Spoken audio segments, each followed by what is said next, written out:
କେଉଁଝରରେ ଆଜି ସକାଳୁ ସକାଳୁ ବର୍ଷାଟା ଟିକିଏ ଥମିଛି। ପାଗ ବି ଠିକ୍ ଠାକ୍ ହୋଇଛି। ଖରା ନାହିଁ, ମେଘୁଆ ମେଘୁଆ ପାଗ।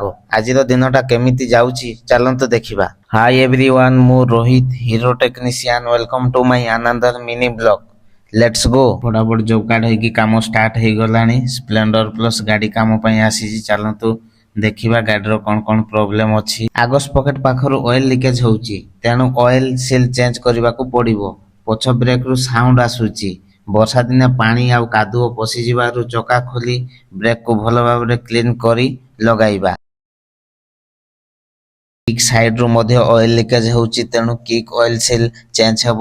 ଏହା ସହିତ ରୋଟର ଫିଲ୍ଟର ଖୋଲି ମୋବିଲ୍ ଡ୍ରେନ୍ କରି ଫିଲ୍ଟର ଆଉ ଭିତର ଅଂଶ ସଫା କରିବାକୁ ପଡ଼ିବ। ସ୍ପାର୍କ ପ୍ଲଗ୍ ପାଖରୁ ମଧ୍ୟ ମୋବିଲ୍ ଲିକେଜ୍ ଅଛି, ଆଉ ହେଡ୍ଲାଇଟ୍ ବି ଜଳୁନି। ଦୁଇଟାକୁ ଚେକ୍ କରି ଠିକ୍ କରିବା। ଦେଖନ୍ତୁ ଇଞ୍ଜିନ୍ ଅଏଲ୍ ବି ଦେଇଦେଲେଣି। Front sprocket oil seal, kick side oil seal, headlight bulb ଆଉ ଏଫ୍ଏସି କିଟ୍ ବି ଆସିଗଲାଣି। ଚାଲନ୍ତୁ ସବୁ ଚେଞ୍ଜ କରି କାମଟା ଫଟାଫଟ ଖତମ କରିଦେବା। ତ ଗାଡ଼ିର ସବୁ କାମ ଫାଇନାଲି ସରିଗଲାଣି। ଏବେ ଫାଇନାଲ ଚେକ୍ କରି ଗାଡ଼ିଟା ଡେଲିଭରି ଦେଇଦେବା। ଆଉ ଏମିତି ମିନି ବ୍ଲଗ ପାଇଁ ଆମ ସାଙ୍ଗରେ ଯୋଡ଼ି ହୋଇ ରୁହନ୍ତୁ।